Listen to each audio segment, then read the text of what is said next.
If you are looking to release weight, then look no further. You are in the right place. Get out a pen and paper, sit that tush down, and let's chat. Woo!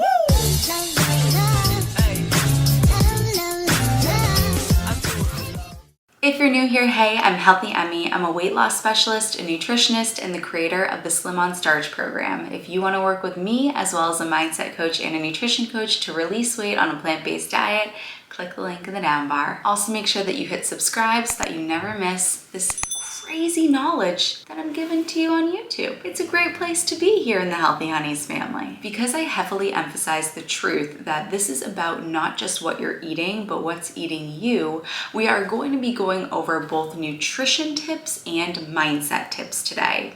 And I'm gonna do it through the new exciting trend that I'm seeing all the kids do, which is ins and outs. So for each nutrition and mindset tip that I'm going to give you, I'm gonna tell you what's in and what's out that you can shed and leave behind. And because I love you so much, I'm gonna tell you exactly how you can start implementing each of these today. First up in the nutrition category, what is in is calorie density and mastering it, and what is out is calorie counting. The concept of calorie density has us emphasize not a certain limit to calories that you can eat at every meal or eat it every day, but instead to focus your diet around foods that are more calorically dilute, less calorically dense.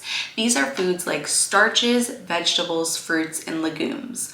All of these foods are less than 600 calories per pound, and when you eat them until you're comfortably full and you don't count calories, you are able to release weight that your body doesn't need to hold on to anymore. So picture this, you build a plate. Back in the day, you'd build the plate and you would put on the meat and the cheese and the bread, and you'd have these foods that are more calorically dense. So that plate full of food could be an average of, 800 to 1,000 calories. Well, if you keep the volume of the food the same, you keep the size of your plate the same, and you keep the amount that you eat the same from a volume standpoint, but you substitute it out with foods that are more calorically dilute, like starches, vegetables, fruits, legumes, potatoes, rice, beans, oatmeal, all the veggies that you love, fruits, beans, peas, and lentils. Now you are eating the same amount of food volume-wise, but the amount of calories is much lower. This allows you to still feel full and satisfied and energized while lowering your calorie intake, which is what permits weight loss. So yes, calories count, but don't count calories. Leave that in the past. The math equations, the apps, the tracking, the macros, it's a headache, and you don't have to do any of it. Instead, master calorie density. How can you do this today? What can you start doing today? I want you to build one plate where half of your plate is made of starches like potatoes, sweet potatoes, rice, beans, oatmeal, corn, quinoa, farro. And the other half of your plate is going to be vegetables. Then I want you to add in a half a cup of legumes such as beans, peas, or lentils. Do this today and you've already started on step one. Number two, we're headed into my favorite category, the mindset category. How do people do those cool hearts that everybody's doing? This is the hip way to do a heart. I'm still doing this. This is one of my favorite emojis, by the way. But enough about me. Let's talk about you. What is in is taking this one day at a time. What is out is getting so lost in these hypothetical future situations and saying that you are never ever going to eat a scallop again. You are never ever going to have a piece of cheese again. You are never going to have a lollipop again or a chocolate bar again. Let's just focus on today. We're going to take this one day at a time. When somebody is in their pursuit of being sober from drugs and alcohol, we actually don't say to that person, you can't eat, drink for the rest of your life. You can't do drugs for the rest of your life, even though we know that that's the case. And if somebody's an addict, they can't drink for the rest of their lives. They can't use for the rest of their lives. But we're not going to ask that of them. Instead, we take the one day at a time principle. We say, you're not going to drink today. And they say, you're right, I'm not drinking today. We'll see what tomorrow brings, but we can't decide for tomorrow. We can't breathe for tomorrow. We can't drink for tomorrow. Tomorrow doesn't exist. All that exists is today. So I ask you to commit to your health journey today. today. And I know you get lost in the, oh my God, can I do this for the rest of my life? Am I going to self-sabotage? I don't trust myself. I've done this a million times before and it never actually works out. Who am I kidding? Whoa, slow down. Let's just take this one day at a time. Look at today's date, pull out your phone, see what the date is, and ask yourself, can I commit to this just for today? There's the Japanese philosophy of Kaizen that small incremental changes, when made consistently, produce a massive impact over the course of time. So if we commit to SOS Slim on Starch today, we continue to do that day after day, before we know it, we've stacked weeks, months, years on top of each other where we've made a major transformation. A year from now, we'll see who was really serious about this. And it is not the people that committed to never having a piece of chocolate for the rest of their lives. It's the people that committed to not having chocolate today. Number 3, back in the nutrition category. Out are the days of looking at the nutrition facts and the calorie labels on food, and in are the days of looking at the ingredients. When you are about to eat something, do not look at how many grams of sugar are in here, how many grams of protein. We're not doing this calculus anymore. We're done being mathematicians. If you want to be successful on your weight loss journey, take off the mathematician hat. Nobody asked you to put that on. I'm asking you to take it off. Instead, I want you to look at the ingredients list. Is there oil and are there animal products? If either of those are the case in the ingredients list, give it the boot. We're not going to be eating it today. Notice I said it's not that you're not going to eat it for the rest of your life. Instead, it is, I am not going to eat this food today. Many people make the mistake of looking at the nutrition facts, and what they fail to recognize is that nutrition labels are very carefully and cleverly manipulated so that something can say that it has 0 grams of fat when really something can have less than 0.5 grams per serving of food and they can label it as 0. So you know those Pam cooking sprays? It'll say 0 grams of fat and the serving is literally, it's like 1/24th of a second or something like that. Who measures time in that increment? Apparently Pam users do. But really, in a bottle of Pam, there's tons of grams of fat and tons of calories. It's just they've manipulated the serving sizes to make it look like there's nothing in there. So we do not look at nutrition facts, we look at ingredients. And how can you implement this today? Every time you eat something, look at the ingredients, and if oil or animal products are an ingredient, you're not eating it today. Next mindset tip. In is what if positive. Out is what if negative. How often do we play the what ifs toward a negative? It's what we're designed to do as humans, and it is a primal sort of instinct and reactive nature that we have when thinking about the future is we need to prepare for the worst case scenario. What I see my clients do is completely catastrophize and overestimate the worst case scenario, and they bring their past. Your past is not a life sentence, by the way. They bring their past and they perpetuate it into the future. Well, I've failed 1,000,000 times in the past, so I'm gonna continue to fail moving forward. What if this doesn't work? What if I fail again? What if I gain weight? What if I can't do this? What if we flip all of those and say the complete opposite? What if you are a success? What if this all does work out? What if you can release this weight? What if this goes swimmingly? What if you prove to yourself that you actually can do this? My clients are usually at a loss for words when I ask this question because it's so safe and comfortable for them to fail. And this is where self-sabotage comes from. You controlling your failure and you choosing your failure is warm and safe and comfortable because it's the pain that you can control. Versus if you become successful, well, what if you lose it? You might lose that success, and that pain, that being snatched away from you, is even scarier than you just controlling your failure and staying in it, because that's you controlling your pain. Nobody's taking anything from you. Another really interesting thing that I see, and I'm going on a tangent here, but I'm gonna throw things out, and I know that some of these nuggets are really gonna speak to you. I see people put the idea of themselves being successful, they toss it out on the horizon because there is comfort and excitement in knowing that maybe there's a better life waiting for me. And so they keep it out there because what they don't want is to land at that better life And it's not the great imaginary, beautiful unicorns and rainbows life that they once dreamt of. So having it out on the horizon provides this interesting yet twisted sense of comfort as opposed to actually going out and getting it. And let me tell you, you're wrong.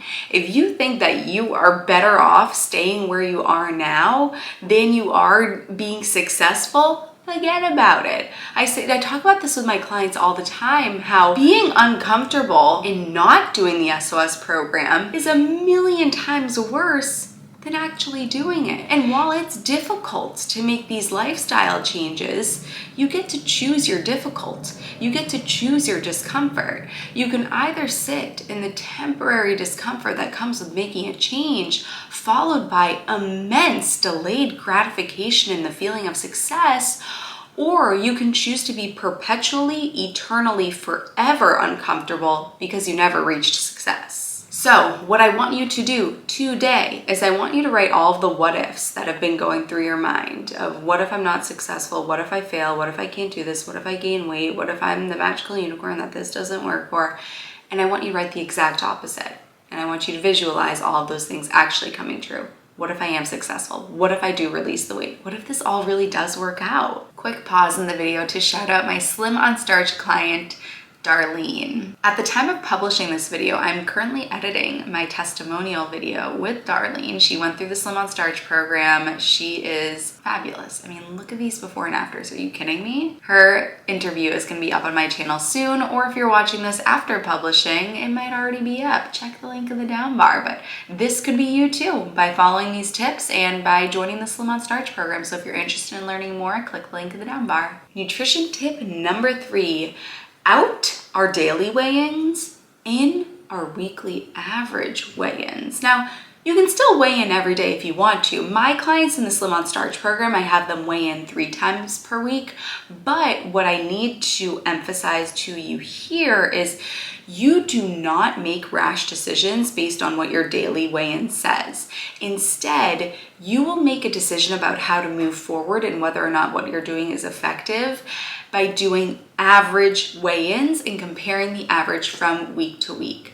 Our weight changes and the weight fluctuations that we experience day to day are tremendous, and you are a hormonal, living, breathing, real human whose weight changes every single moment of every day. Your weight right now is different than the weight that it was when you started this video. You might not be able to see it on a scale, but it is just a little bit different. You could gain 10 pounds overnight, and it's not going to be 10 pounds of fat, it's going to be 10 pounds of water.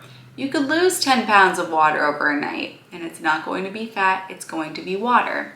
What people mistakenly do is they step on the scale and they believe that what the number on the scale is today is reflective of what they did yesterday and whether or not it's going to be effective to fat loss. This is a whole other video that I can't go into right now about how that is not true, but please at the very least know this, that your weight that you saw this morning is not a reflection of whether or not yesterday's habits are productive or not productive to weight loss, but instead is reflective of your current water weight, the weather, your hormones, fecal matter, urine, food in transit, so many other factors. At any time, we have 5 to 20 pounds of fecal matter that's just floating around in our intestines.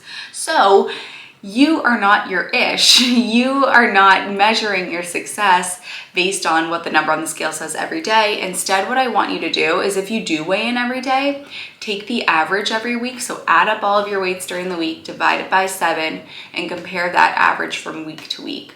Oftentimes at the beginning of a whole food plant-based lifestyle, people do see a small spike in what they're eating in the first few days, maybe the first week, due to increased food in transit, increased fiber, increased glycogen stores, and increased water weight, not due to fat gain. I mean, if you think about it, a bag of chips weighs nothing versus 2 apples is heavy. So you could eat 2 apples, step on the scale and say, oh my God, apples make me fat. Or you could eat a bag of chips, which weighs an ounce, and then you step on the scale and nothing has changed. The potato chips are not the path to weight loss. They just weigh less. So what can you do starting today? Well, you can start doing your daily weigh-ins, which by the way, please do them in the morning before eating or drinking, after using the bathroom, completely nude on the same scale. Don't use different scales, different times a day. Keep it constant. And after a week, average all of it and compare it from week to week. Mindset tip number 3, in is visualizing your success, out is visualizing your failure. Visualization is fascinating from a scientific standpoint. You may have heard the term neuroplasticity. Neuroplasticity refers to the fact that the brain has the ability to rearrange and reorganize its neurons to help you think differently, and thoughts lead to actions. Well, how do we do that? Because people say, my brain does this, my brain is just wired this way. That ain't permanent, honey. It feels permanent because you've been engaging in the same behaviors which have hardened the way that your brain is wired, but the brain has the ability to reorganize, reshuffle, and rewire. The big question is, how do we do that? And we do that by visualizing. There's a lot of ways to do it, but visualizing is one of the catalysts for neuroplasticity. It helps activate it. When you vividly imagine a successful outcome, you stimulate the neural pathways that are associated with that. There is something called mirror neurons, and mirror neurons are what is fired not only when we engage in an action, but when we see somebody else engage in that action. So this is a little bonus tip, is to surround yourself with people that are successful, either by reaching out for help, by joining the Slim on Starch program. If you're in the Slim on Starch program, coming to calls and seeing other people that are on the program too, that are finding success. But also it can be by visualizing yourself being successful. So when you close your eyes and you visualize yourself being successful, that starts to fire these mirror neurons, which actually encourage you to engage in the act and bring it into fruition. What's out is visualizing your failure. No wonder you continue to fail, because you picture it, self-fulfilling prophecy, and you manifest it. You're activating the neurons, the mirror neurons of failure, and then you end up failing. So we have to have you start to visualize you being successful. So how do we do this? Well, first you have to get clarity on exactly what it is that you want to achieve and what that looks like for you. So people say, I want to be healthy, I want to be happier, I want whatever it is. But what does it actually look like? Write it down, go to a quiet space, read it through, close your eyes, and visualize it. It feels silly, but this is what Olympic athletes do. This is something that we did when I was a runner competitively. We had to visualize the day before the race. We would close our eyes and we would visualize ourselves being successful. And this is something that you have to do. And if it feels silly, if you feel silly doing something, that's a good thing, because it means that you're doing something out of your comfort zone, and we only grow when we're out of our comfort zone. Nutrition tip number 4 is to identify your witching hour. If you're watching this video, I'm thinking that you probably have a witching hour. This term, by the way, the first time I ever heard it was my client Bobby said, it's my witching hour. And I said, that is brilliant. I'm gonna start using that. For most people that I work with, it is either 2 to 4 p.m. hour, or it's the after dinner hour. It's the 7 to 9 to 10 hour. When is the hour when it starts to go downhill for you and you fall off plan? Whatever that hour is, identify it, prep a mini meal in your fridge, and you are eating a healthy SOS mini meal at that time. Remember that plate I talked about earlier in the video? Half your plate veggies, half your plate starch with the legumes. Prep one of those, put it in the fridge every day so that when you get hungry at that time, you eat that mini meal at that time. What's in is mini meals at the witching hour. What is out is trying to dance around the fact that you're hungry because, oh, it's not technically mealtime, so I'll just have a little quote unquote snack. And you have a little handful of crackers, and you have a little handful of popcorn, and then you have peanut butter crackers, and my kids' food is still on my plate, so I'm just gonna finish it. Before you know it, you've eaten like 800 calories of snacks. Let's have a proper mini meal, because your body probably needs fuel at that time. And how can you implement this today? After this video, I want you to go make a mini meal for your witching hour, and I want you to eat it at that time. Mindset hack number 4 is I want us to get to the bottom of the subconscious self-talk that you engage in when it comes to your journey. So here's how we do this, because I just threw a lot of words at you that were quite elusive. If I say to you, you will be successful, in this endeavor? What's your knee-jerk reaction to that? What is the thought that you have? If you were to be totally 100% honest with me and say back what goes through your mind when I say that to you, what would you say? For some people, it's, I'm not gonna be successful, I've failed a million times before. For other people, it's, I don't deserve to be successful. I don't know what it is for you. You gotta find out. And then you come to me and we help rewire that and we help rewrite that. If you made it to this point in the video, I want you to comment, let's rewire, because we're gonna rewire that brain baby toward success. I love you, honeys, and I'll see you in my next video. Woo!